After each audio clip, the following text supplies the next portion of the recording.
Let's go. Hey, Dr. Knoth, Lauren Knoth-Peterson, thank you Hello. so much for joining us. I'm so excited to have this interview and conversation with you. Yeah, thanks for having me. Thanks for inviting me. Yeah, no problem. So before we get started, I want to know a little bit more about you. I want to know about your title, your official role, and a little bit about the organization that you work for, so we can share that with our All-In network. Great. So my name is Dr. Lauren Knoth-Peterson. Everyone here calls me Dr. KP because my last name is a mouthful. I'm a senior research scientist with the Public Safety Policy and Research Center. We're housed in the Washington State Office of Financial Management. We are a newly established, dedicated criminal justice and public safety research center. So the legislature invested in establishing this unique center in 2023.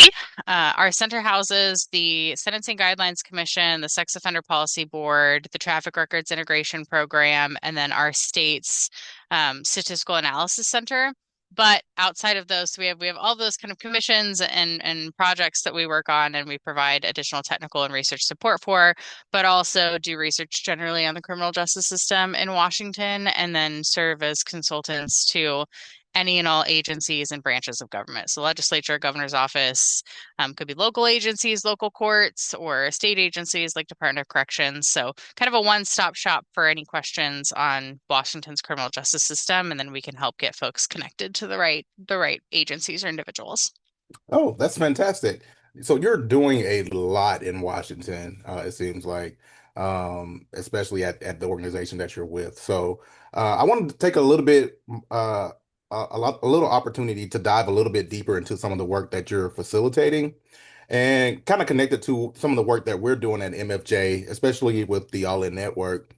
Some of the things like when we're talking to All In Network members, we understand that some of the communities and agencies, they want to be more intentional with the data Hmm. that they receive and that they present to community members. But sometimes folks don't know where to begin with like their whole data journey. So from your perspective, why is data such a powerful tool for setting meaningful goals in the criminal justice system?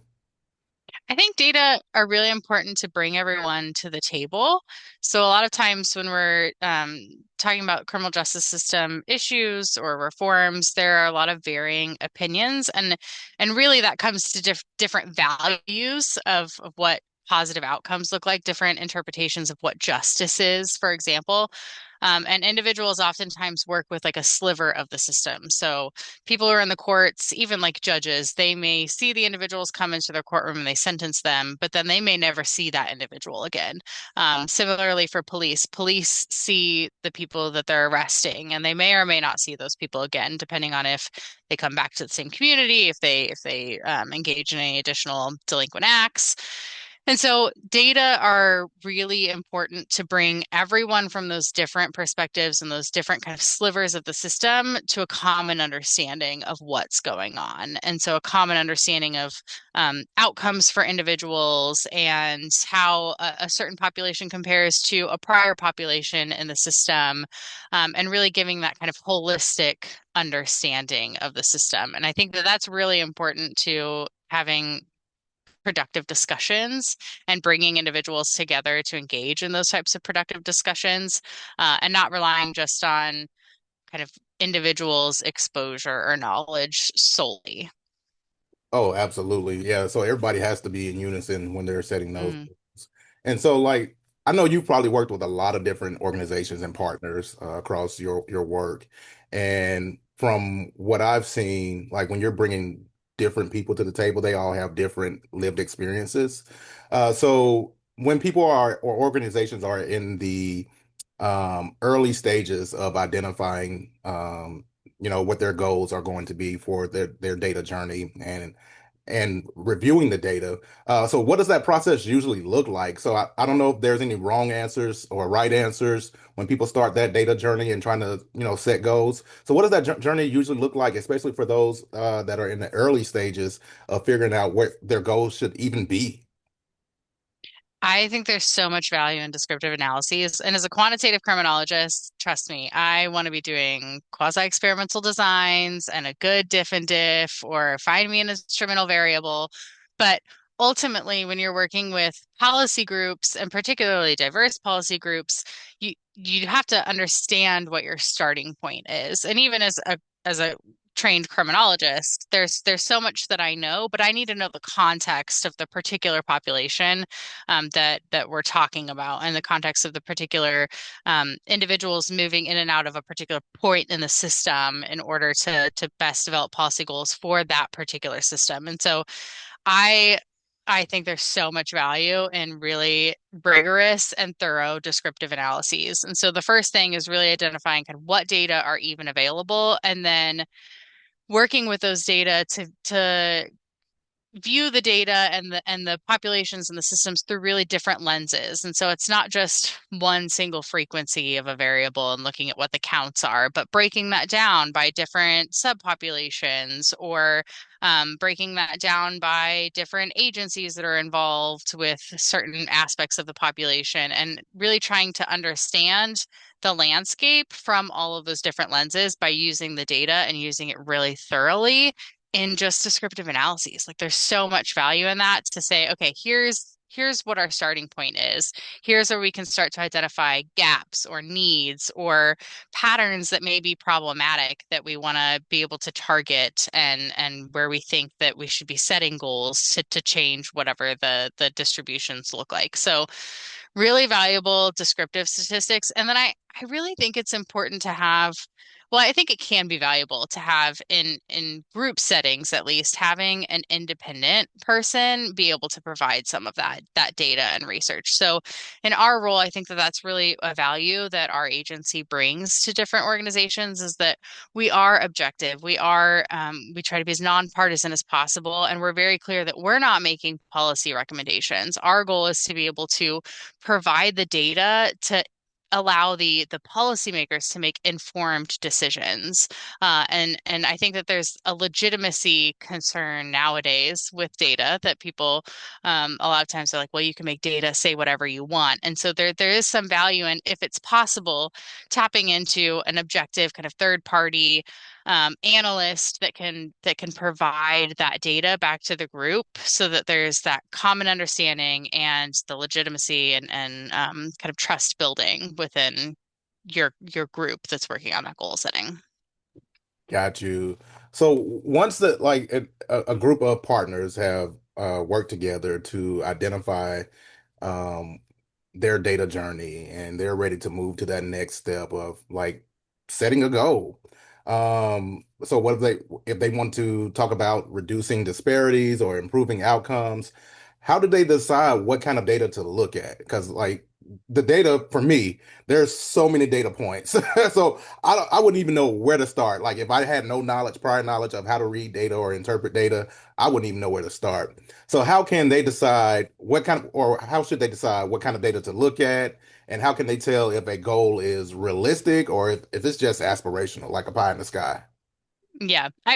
First things first is what data are available. So there are a lot of things that we just don't have data for, or accessing the data would be so laborious or administrative. There's so many administrative barriers to accessing the data that it's not realistic to even access that data. So the first kind of question is what data are available. I think the second question then is once you have an understanding of what data are available, then looking at how elastic are those data points? How much do those data points change? And so looking at data over time, I think can be really valuable. So not only where we are, but how did we get to where we are? Is this something that we've seen patterns in and trends and things changing over time?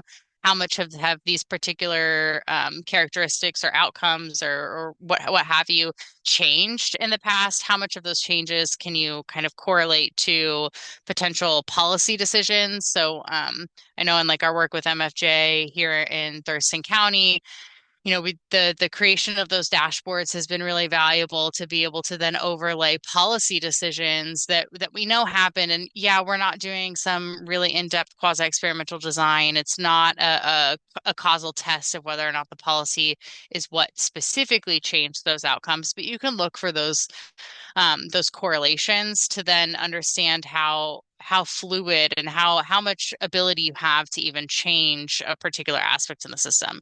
I will say the biggest thing too is how can you develop partnerships with other organizations within the criminal justice system? So, for example, if you're primarily a court-based organization and you're talking about court outcomes, do you have relationships with the police and the law enforcement agencies in your community? And if not, can you develop those relationships in order to potentially get some of their data too, so that you can understand, are there things that are happening before individuals even get into your part of the system that are going to have an influence on what variables or goals you're setting?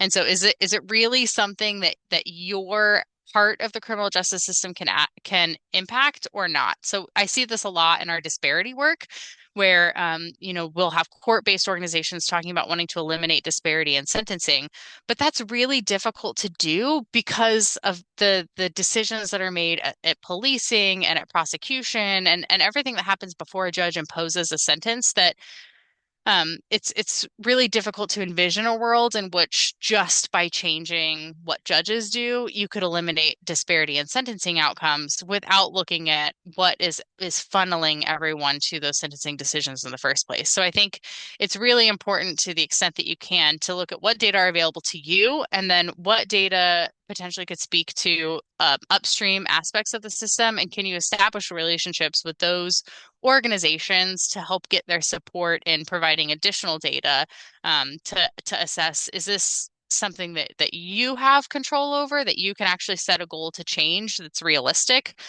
or is it influenced by external circumstances, or the decisions of other agencies or other organizations that you don't have control over. So it's really difficult, more difficult to set a goal. And then the last thing I'd say is in today's day and age, feasibility is just a fundamental question. And so communities are really in the economic world that we're in, it's a really difficult choice of which programs to fund, where to dedicate money and resources, and so not just money, but also people. And so is your goal is achieving your goal realistic within the confines of the resources that are available to your agency and to your organization? And if not, then maybe pull back the goal a little bit, maybe tweak it, change it, or do you need to seek additional resources to make that goal achievable? Absolutely. So this just popped in my head, and I know a lot of organizations, they will set a goal first without even reviewing the data. So it's like the chicken or the egg, which comes first. So should organizations and agencies and community partners, should they be looking at the data first before setting a goal?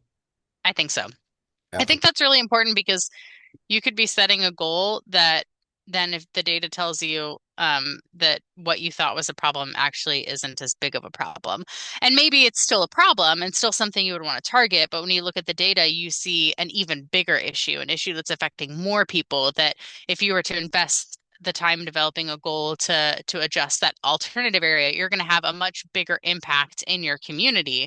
And so I think it goes kind of back to those value-based decisions that policy decisions, and I think that includes goal setting, are driven not only by data but by values. And so you may come into a situation with your values and your priorities and what you think is the most impactful based on the work that you do, but then when you see the data, you may be able to objectively realize, oh wow, there's this other situation, there's this other population, there's this other issue that is being impacted in a way that's having a much larger impact on our community. So that doesn't mean that the initial priority I had isn't valuable and isn't important, but that maybe the other issue should be a priority because it's going to have a much bigger immediate impact, a much bigger or immediate impact on the community. And then we should look into this other population. So a lot of times we just don't realize that. We can think something, we may believe that this is a really big problem, but then when we look at the data, realize, oh wow, compared to these other things,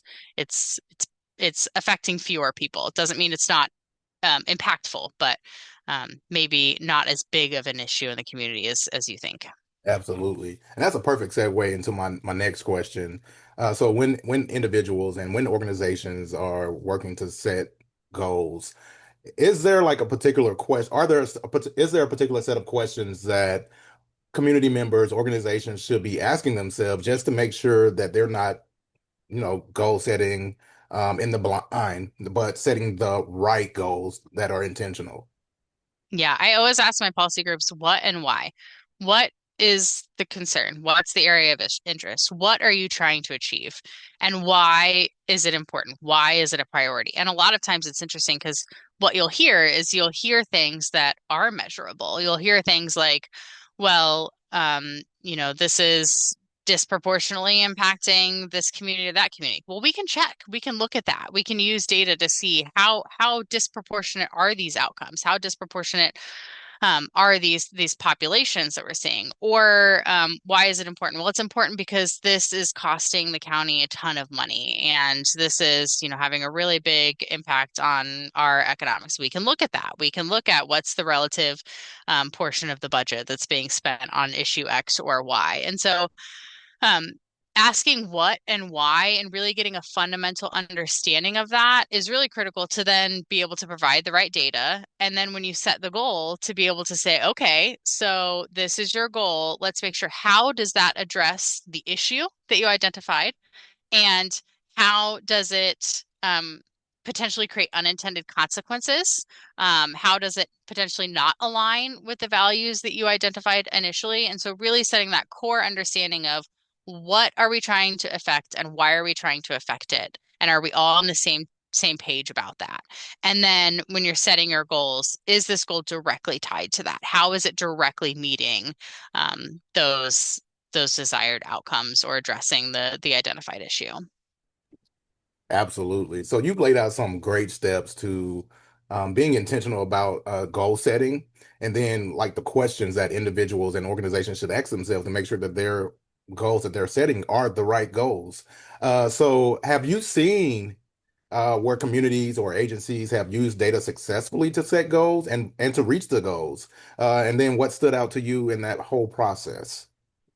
So I'm currently working with Measures for Justice in Thurston County, but we just set the goal. So I won't talk about that one because it'll be interesting in the process to see how or whether we successfully achieve the goal that's been set. But one example is the Sentencing Guidelines Commission here in Washington. They were tasked by the legislature with proposing re-rankings for our offense seriousness levels. So we have a sentencing guideline grid, and offenses are ranked in rows based on seriousness. So the more serious the offense, the higher the offense seriousness level. And the legislature said, okay, we need to take a look back at these and potentially look at re-ranking them with the goal of providing new proposed rankings that would not significantly change sentencing outcomes, but would align offenses in more homogeneous groups. So it'd make sure that similar offenses are grouped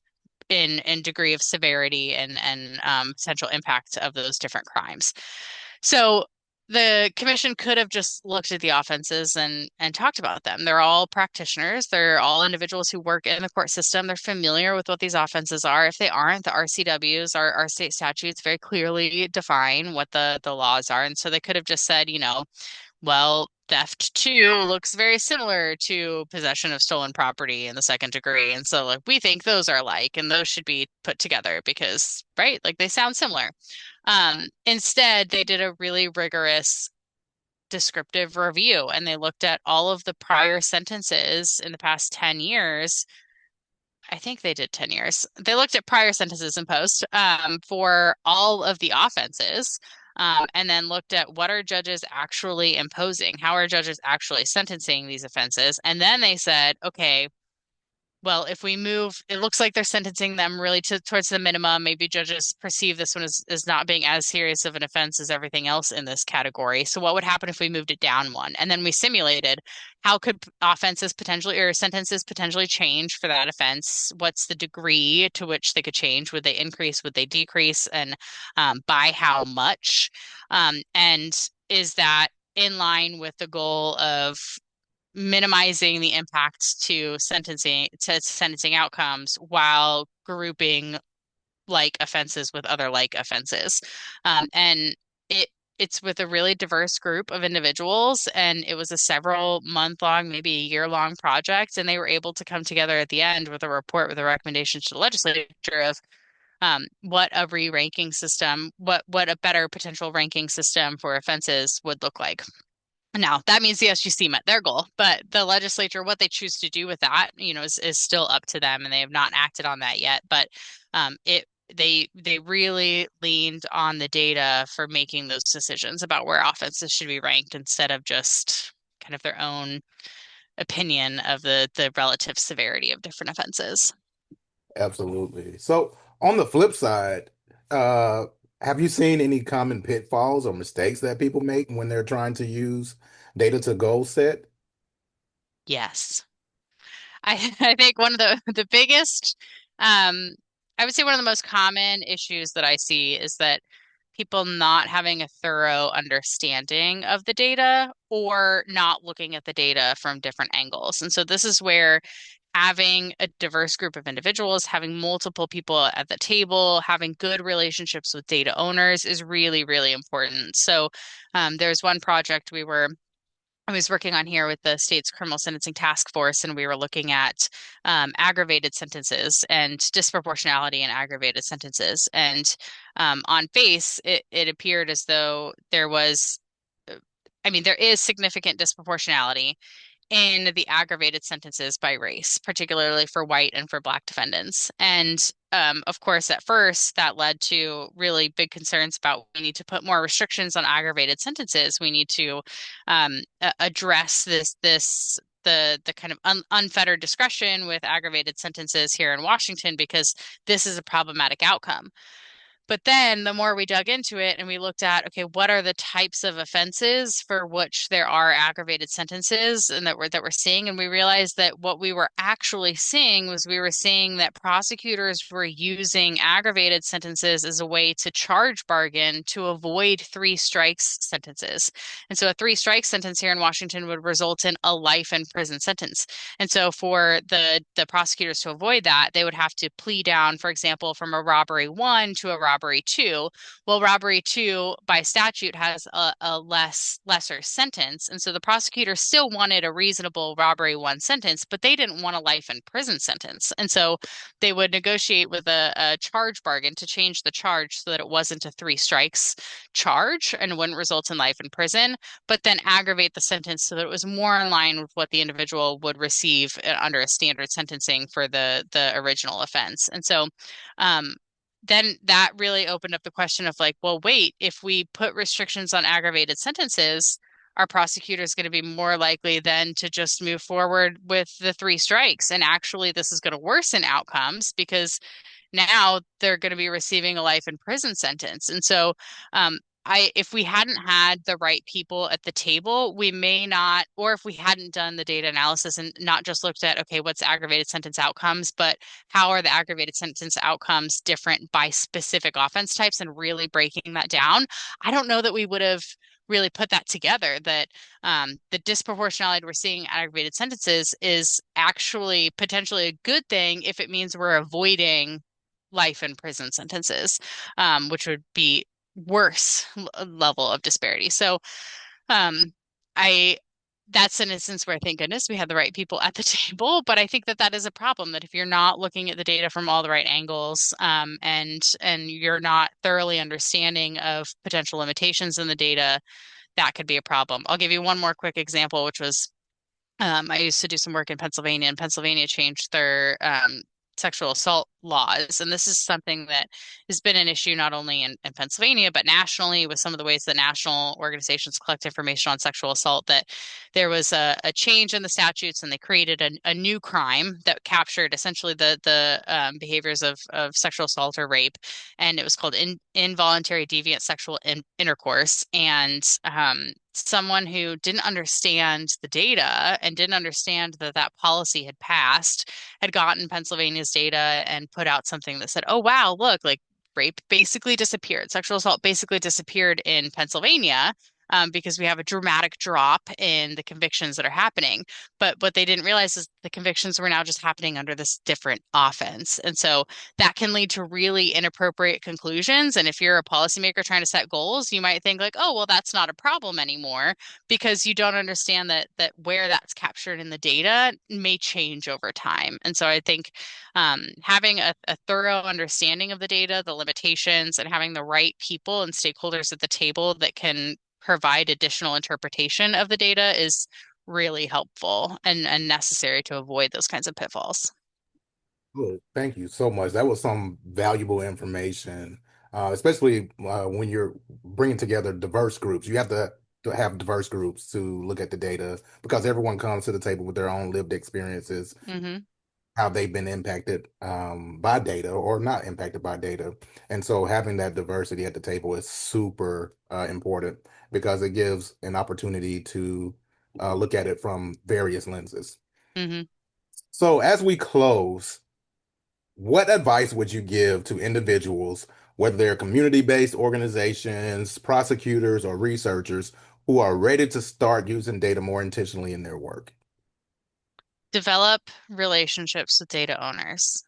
I Mm, think those relationships and networks, and it's fitting that this is for the all-in network, but I think networks are particularly important when it comes to data, whether that's getting access to the data, if that's making sure that you're correctly interpreting the data, and understanding limitations of the data. And so I think really those partnerships are just invaluable. And if you just start somewhere. You just got to reach out and see what's available and learn what's available and really start fostering those relationships because even if something is unavailable now, there may be ways to, through relationship building, work to make those data more accessible or even identify areas where you can partner with those organizations to start collecting data that may not be available. So I think, data are great. I love numbers. I'm a total nerd, but the relationships that are always a precursor to doing any of that data work, and it shouldn't just be on your own in a silo.